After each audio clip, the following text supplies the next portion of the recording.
So I've been using luggage with skateboard wheels on them. So today I wanted to talk about my experience with the Cabin Carry-On by Floyd. The good, the not so good, and why the skateboard wheels weren't even my favorite feature. This is a 41-liter carry-on size that I've used on a few trips, and of course, I have to start with the wheels. Mine came with the default red, 55mm with 85 durometer. It seemed kinda gimmicky at first, but I never would have thought that skate wheels actually gave advantages over normal luggage wheels. The first, of course, is style and color. I keep my work backpacks pretty boring black, as you probably know, but for travel luggage, I love using colors since it's easier to spot, and in my mind, it's less likely to be stolen. And the wheels are offered in a bunch of different colors to mix and match. But I cared more about the functional advantage of these skate wheels, my favorite being the ability to control how well the wheels rolled. The bag came with this tool to make those adjustments.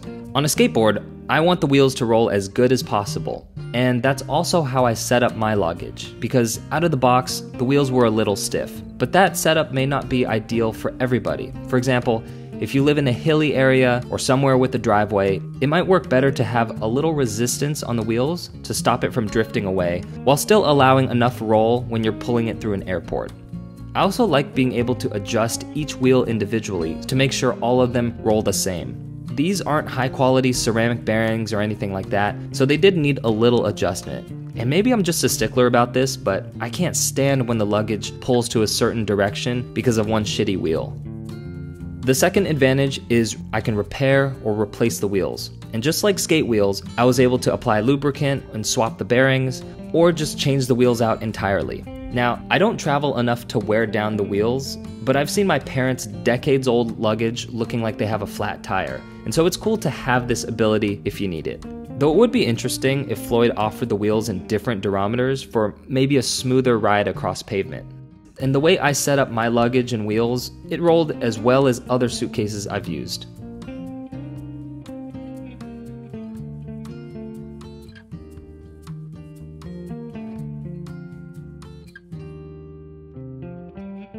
Moving on to the case itself, here are the dimensions.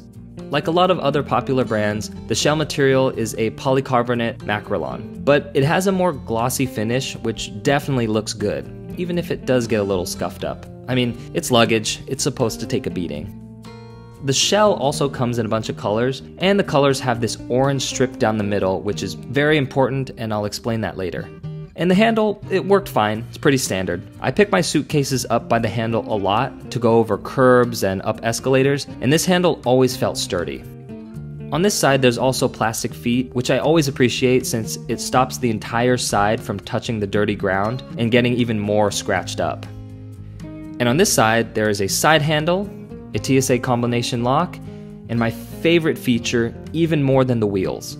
This case uses a latch opening instead of zippers, and I thought this was so freaking cool until my parents said that the old suitcases before my time used to have this. And if that's true, I'm wondering why we switched to zippers, because honestly, I think the latch is better in every way.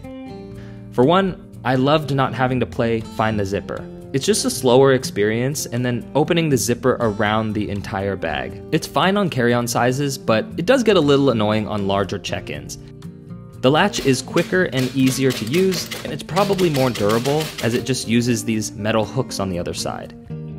And instead of having zipper tracks, there's this orange rubber strip that makes the case look super clean. I like not having dangling zippers.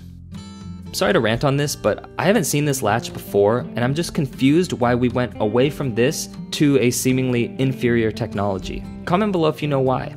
The reason this is my favorite feature is that I feel the advantages every time I open the bag. Like, I feel the ease of not having zippers.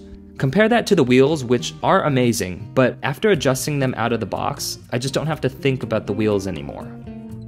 Opening up the bag, I was blasted in the face with orange that I had no choice but to like because it's the only color that's offered. And if I'm nitpicking, I wish Floyd offered a few more color options on the interior. I like the orange contrasting against the gray outside, but it is pretty bold. There are a few pockets on both sides, and both sides are zippered, which I really appreciate. The Monos luggage I showed before has only one side zippered, which I never really preferred because my stuff falls out if I have to open the bag while it's standing. And that happens sometimes if it's just a quick check in the airport or I'm somewhere where I don't want to lay the bag sideways on a dirty floor. So overall, I absolutely loved using this luggage. Rolling luggage isn't known for huge tech innovations or crazy designs. I mean, it's just a plastic box with wheels. But this cabin carry-on made small improvements in some areas that made it like 10% better compared to what I used before. And that 10% is enough to push it to the top. The wheels are stylish, adjustable, and replaceable. The exterior has a glossy finish with bold colors and an awesome latch closing. And the inside offers useful organization as long as you love orange.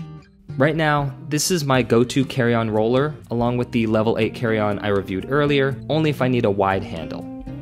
Anyways, hope you liked the video, comment below if you want a response, and subscribe for more everyday gear reviews. Thanks!